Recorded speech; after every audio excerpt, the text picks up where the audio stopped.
دوسرا نام ہے برہ بن عبد المطلب، یہ بھی حضور صلی اللہ علیہ وسلم کی پھوپھی جان ہے۔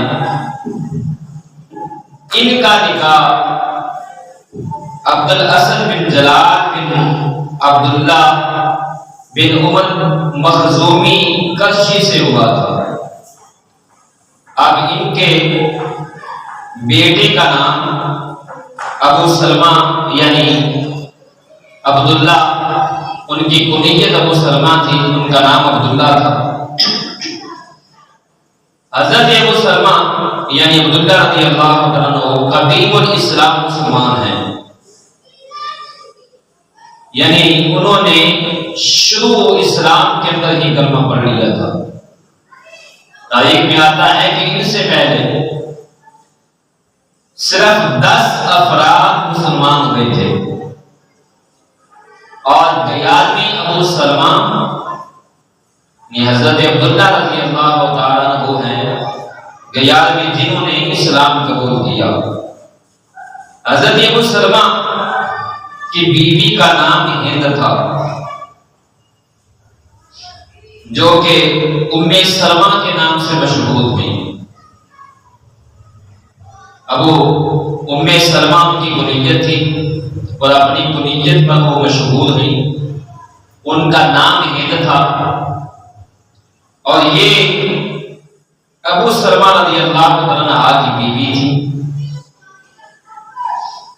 حضرت ابو سلمہ رضی اللہ عنہ کی دہلت مبارکہ کے بعد رسول کریم صلی اللہ علیہ وسلم کی زوجیت مطہرہ میں آئی، اور حضور صلی اللہ علیہ وسلم کی زوجیت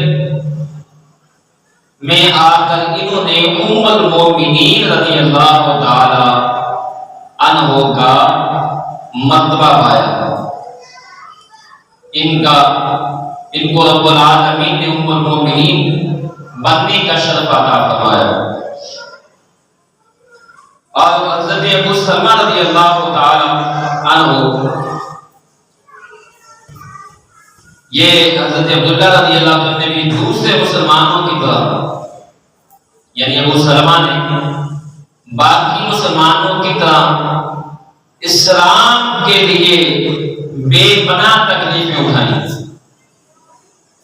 کیونکہ یہ شروع اسلام میں مسلمان ہو گئے تھے، اور اس وقت مکہ والے مسلمانوں پر ظلم و ستم کر رہے تھے، ظلم و ستم کے بعد ڈال رہے تھے۔ اس حوالے سے ابو سلمہ نے بھی بہت سی تکلیفیں اٹھائیں اسلام کے لیے، اور انہوں نے پہلی عزت حبشہ کی اور عزت مدینہ بھی انہوں نے کی۔ حضرت ام المومنین ام سلمہ رضی اللہ عنہ یہ جب حضور صلی اللہ علیہ وسلم کی بارگاہ میں حاضر ہوئی، حضرت ابو سلمہ یعنی عبداللہ رضی اللہ عنہ کے 2 بیٹے تھے اولاد میں سے، 2 بیٹے عمر اور سلمہ تھے، اور 2 بیٹیاں تھیں زینب اور درہ تھی، اور یہ 4 اولاد حضرت ابو سلمہ کی، 2 بیٹے بھی اور 2 بیٹیاں بھی، یہ سب اولاد مشرفہ اسلام ہوئے۔ انہوں نے حضور صلی اللہ علیہ وسلم کا کلمہ پڑھا، نبی پاک صلی اللہ علیہ وسلم کی غلامی میں آئے، اور یہ پوتے کن کے ہیں؟ برہ بن عبد المطلب کے، حضور صلی اللہ علیہ وسلم کی پھوپھی برہ کے پوتے ہیں، پوتے اور پوتیاں۔ اور ام سلمہ یہ حضور صلی اللہ علیہ وسلم کی پھوپھی برہ کی بہو ہے، جو بعد میں حضور صلی اللہ علیہ وسلم کے نکاح میں آئی ہے۔